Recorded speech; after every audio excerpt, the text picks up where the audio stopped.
నమస్తే welcome to I witness news ముందుగా headlines మాజీ ప్రధాని భారతరత్న పివి నరసింహారావు 104వ జయంతి పివి జ్ఞానభూమిలో నివాళులర్పించిన మంత్రి పొన్నం ప్రభాకర్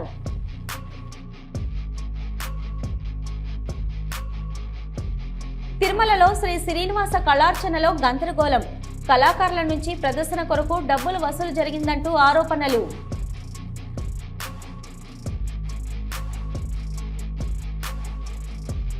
గాంధీ భవన్ కు చేరుకున్నారు క్రమశిక్షణ కమిటీ చైర్మన్ మల్లు రవి కొండ మురళిని విచారిస్తున్న క్రమశిక్షణ కమిటీ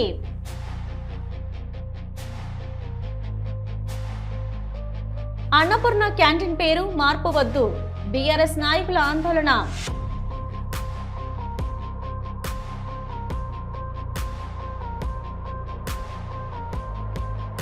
రాష్ట్ర రవాణా యువజన క్రీడల శాఖ మంత్రి మండిపల్లి రాంప్రసాద్ రెడ్డిని కలిసిన ఎంపీ కేశినేని శివనాథ్ శాప్ కార్యకలాపాల సమన్వయంపై విస్తృతంగా చర్చ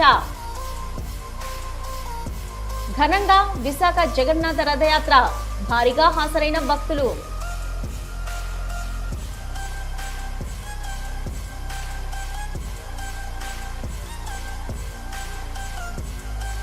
మెదక్ జిల్లా నర్సాపూర్ మున్సిపాలిటీ 5వ వార్డు ఆకస్మిక తనిఖీ చేసిన కలెక్టర్ రాహుల్ రాజ్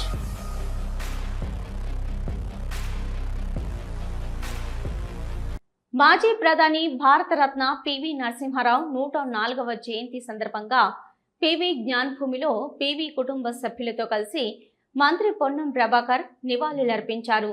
తర్వాత ఉచిత ఐ స్క్రీనింగ్ క్యాంపును ప్రారంభించారు. మంత్రి పొన్నం ప్రభాకర్ మాట్లాడుతూ మాజీ భారత ప్రధాని పివి నరసింహారావు 104వ జయంతి సందర్భంగా వారికి ఘన నివాళులర్పిస్తున్న వారు దేశానికి అనేక సంస్కరణలు చేశారు. మానవ వనరులకు సంబంధించిన విద్యా వ్యవస్థలో అనేక సంస్కరణలు తెచ్చారు. నవోదయాలు, గురుకులాలు తెచ్చారు. విద్యా వ్యవస్థలో సమూల మార్పులు తెచ్చారని అన్నారు. దేశం తన కాళ్ల మీద తాను నిలబడేలా ఆర్థిక సంస్కరణలు తెచ్చారు. ఉమ్మడి కరీంనగర్ జిల్లా వంగరలో జన్మించారు. వంగరలో స్మృతి వనం పూర్తి చేసే కార్యాచరణ తీసుకున్నారు. వచ్చే జయంతి వరకు మెమోరియల్ సెంటర్, మ్యూజియంతో పాటు అన్నీ బాగుండేలా ఏర్పాటు చేస్తాం. మా గురువు చొక్కరావుకి అత్యంత సన్నిహితంగా ఉండేవారు. యువతకు పివి నరసింహారావు జయంతి స్ఫూర్తి. కింది స్థాయి నుంచి ప్రధాని వరకు ఒదిగిన వ్యక్తి పివి నరసింహారావు.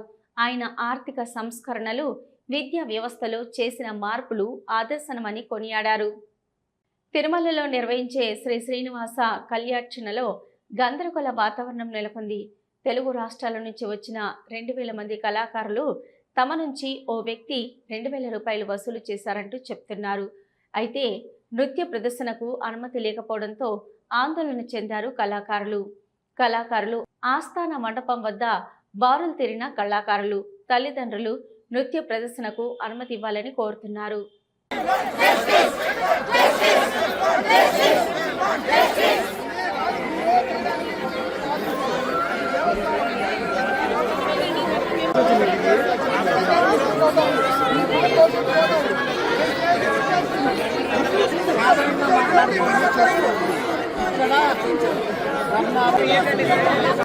గాంధీ భవన్కి చేరుకున్నారు క్రమశిక్షణ కమిటీ చైర్మన్ మల్లు రవి. కొండ మురళి, కడియం శ్రీహరి మరియు పార్టీకి చెందిన వారిపై తీవ్ర విమర్శలు చేయడంతో వివాదం రాజుకుంది. దీంతో క్రమశిక్షణ కమిటీ సమావేశం ఏర్పాటు చేసి కొండ మురళిని పిలవడంతో కొండ మురళి తన వర్గీయులతో గాంధీ భవన్ చేరుకున్నారు. తన అనుభవంలో ఉన్న భూమిలో కాసిన మామిడికాయలను అమ్ముకునేందుకు తీసుకెళ్తుండగా అటవీ శాఖ అధికారులు అడ్డుకోవడంతో తవనంపల్లి మండలం జి గొల్లపల్లి రైతులు అటవీ శాఖ అధికారులపై తిరగబడ్డారు. దీంతో పరిస్థితి ఉద్రిక్తంగా మారింది. ఈ సందర్భంగా రైతులు సోమశేఖరు, రామయ్య, సిద్దప్ప, శ్రీనివాసులు గౌడ్, భాస్కరయ్య, నాగరాజు, నీరజాక్షలు, మొగులప్ప, వెంకట్రామయ్య, చెంగల్రాయలతో పాటు 50 మంది రైతులు తమ ఆవేదనను మీడియా ఎదుట వెళ్లగక్కారు. ఈ సందర్భంగా వారు మాట్లాడుతూ తమ ముత్తాతల కాలం నుంచి అనుభవంలో ఉన్న భూమికి 1990 సంవత్సరంలో ప్రభుత్వం పట్టా మంజూరు చేసింది అన్నారు. అప్పటి నుంచి తాము మామిడి చెట్లు నాటుకొని మామిడి పంటని నమ్ముకొని బతుకుతున్నామని తెలిపారు. అయితే మామిడికాయలు కోసి అమ్ముకునేందుకు తరలిస్తుండగా అటవీ శాఖ అధికారులు అడ్డుకోవడం, ఎంత మాత్రం న్యాయమన్నారు. ఈ సంఘటనలో ఫారెస్ట్ అధికారులు జయశంకర్, సుదర్శన్ కుమార్, జబి అల్లా, నరేష్ తమను ఇబ్బందులకు గురి చేస్తున్నారని ఆవేదన చెందారు. మామిడి కాయలను తీసుకెళ్లరాదని అధికారులు అడ్డుకోవడంతో రేపు జిల్లా కలెక్టర్ వద్దకు వెళ్లనున్నారు. ఈ విషయంపై వెంటనే ఉన్నతాధికారులు స్పందించాలని, లేని పక్షంలో ఆందోళనకు దిగుతామని హెచ్చరించారు. కోర్టు నుంచి స్టే ఆర్డర్ తెచ్చుకున్నాము. 4 రోజులుగా కాయ కోస్తున్నాము. అప్పుడంతా నిలపలేదు, ఇప్పుడు మాత్రం వచ్చి నిలిపినారు. దీన్ని జయశేఖర సారు ధిక్కరిస్తున్నారు. ఫారెస్ట్ ఆఫీసరు జయశేఖర్ సారు ఇది పని చేయదు అనేసి అంటున్నారు. హైకోర్టు ఆర్డర్ పని చేయదు అనేసి అంటున్నారు. అన్నపూర్ణ క్యాంటీన్ బదులు ఇందిరా క్యాంటీన్లుగా పేరు మార్చడాన్ని నిరసిస్తూ బీఆర్ఎస్ ఆందోళన కార్యక్రమం చేపట్టింది. ఇక లిబర్టీలోని జీహెచ్ఎంసీ ప్రధాన కార్యాలయం ముందు భారస కార్పొరేటర్లు, నాయకులు, కార్యకర్తలు ఆందోళన చేపట్టారు.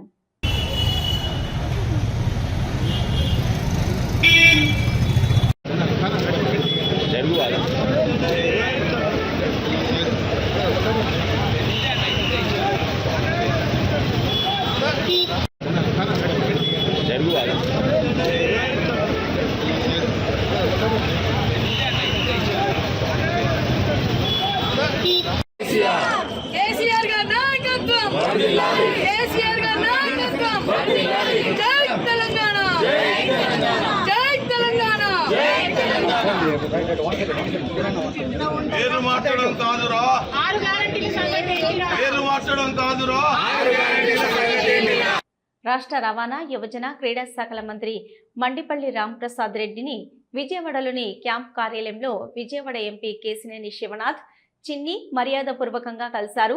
ఈ సందర్భంగా రాష్ట్రంలో క్రీడా మౌలిక వసతుల అభివృద్ధి, యువతకు మెరుగైన క్రీడా అవకాశాల కల్పనపై అభిప్రాయాలు వ్యక్తం చేశారు. ఆంధ్రప్రదేశ్ క్రికెట్ అసోసియేషన్, ఏసీఏ మరియు ఆంధ్రప్రదేశ్ క్రీడా ప్రాధికార సంస్థ శాప్ కార్యకలాపాల సమన్వయంపై విస్తృతంగా చర్చ జరిపారు. రాష్ట్రంలో ప్రతిభావంతులైన క్రీడాకారులకు ప్రోత్సాహం కల్పించేందుకు గల అవకాశాలపై ఇద్దరు నేతలు సమాలోచించారు. సికింద్రాబాద్ యశోద ఆసుపత్రికి చేరుకున్నారు సిట్ అధికారులు. హాస్పిటల్లో ఉన్న MP Raghunandan Rao statement record చేశారు అధికారులు.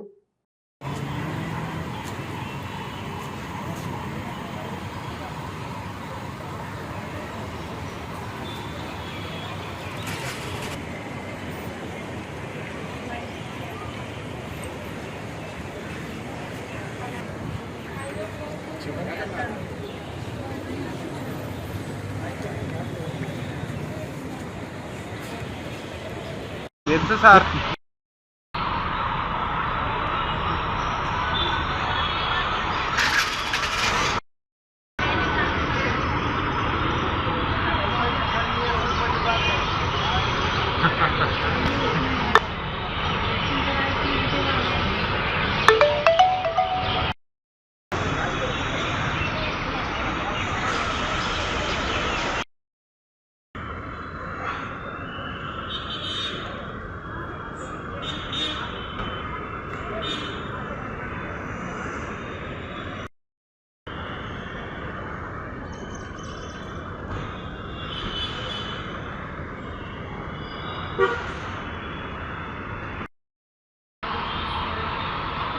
దివంగత ముఖ్యమంత్రి డాక్టర్ వైఎస్ రాజశేఖర రెడ్డి జయంతి సందర్భంగా వచ్చే నెల 8వ తేదీన వైఎస్ఆర్ అభిమానులతో ఆత్మీయ సమ్మేళనం నిర్వహించనున్నట్లు వైఎస్ఆర్సీపీ ఇంటెలెక్చువల్ విభాగం అధ్యక్షులు వై ఈశ్వర్ ప్రసాద్ రెడ్డి తెలిపారు. బంజారాహిల్స్ లోని ఎమ్మెల్యే కాలనీ రిక్రియేషన్ సెంటర్లో ఆయన వైఎస్ఆర్ అభిమానులతో కలిసి జూలై 8న నగరంలో నిర్వహించనున్న వైఎస్ఆర్ అభిమానుల ఆత్మీయ సమ్మేళనం కరపత్రాన్ని ఆవిష్కరించారు. ఈ సందర్భంగా ఆయన మాట్లాడుతూ మాదాపూర్లోని బొట్టా కన్వెన్షన్ సెంటర్లో ఈ ఆత్మీయ సమ్మేళనం నిర్వహిస్తున్నామని, నగరంలో ఉన్న వైఎస్ఆర్ అభిమానులు పెద్ద సంఖ్యలో ఈ కార్యక్రమంలో పాల్గొంటారని ఆయన తెలిపారు.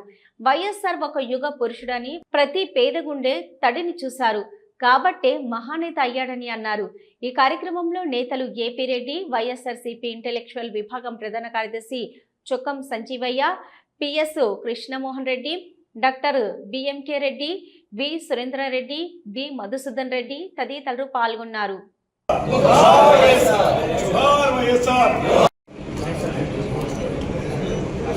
ఉంచారు సార్. అందరి మనసుల్లో శాశ్వతంగా నిలబడతారు. అటువంటి వ్యక్తుల్లో అన్న డాక్టర్ వైఎస్ రాజశేఖర రెడ్డి గారు ఒకరు. 16 సంవత్సరాలైంది చనిపోయి, అది ప్రతిక్షణం మదిలో మనసులో జ్ఞాపకాల్లో ఆయన నిలిచి ఉన్నారు.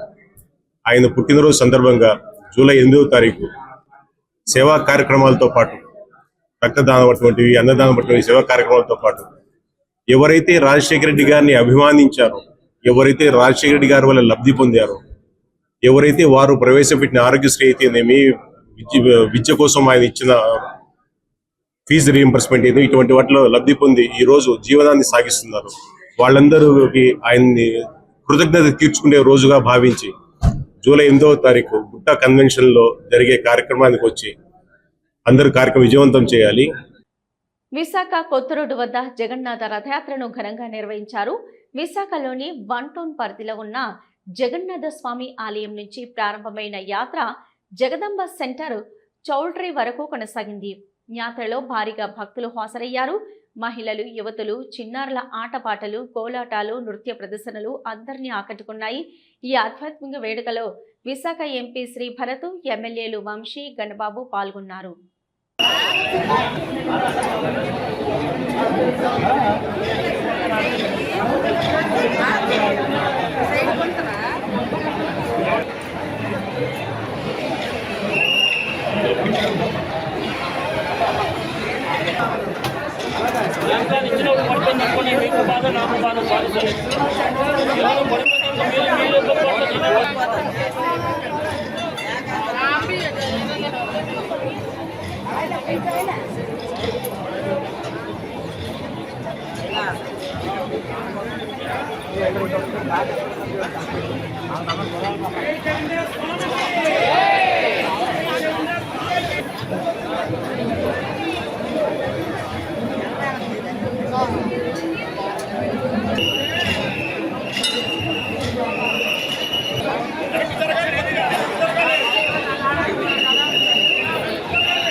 మెదక్ జిల్లా నర్సాపూర్ మున్సిపాలిటీ 5వ వార్డు ఆకస్మిక తనిఖీ చేసిన కలెక్టర్ రాహుల్ శర్మ.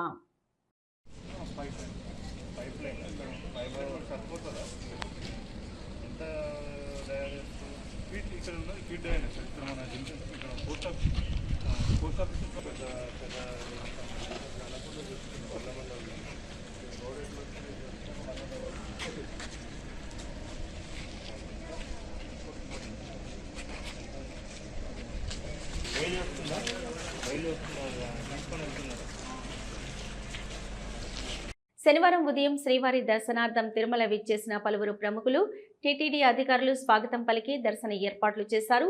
వీఐపీ ప్రారంభ దర్శనంలో శ్రీవారిని దర్శించుకున్న కర్ణాటక మంత్రి హెచ్కే పాటిల్, సినీ నటుడు సమీర్ హాసన్ స్వామివారిని దర్శించుకున్నారు. దర్శనం అనంతరం ఆలయంలోని రంగనాయకుల మండపంలో వేద ఆశీర్వచనం అందించగా అధికారులు తీర్థ ప్రసాదాలు అందజేశారు.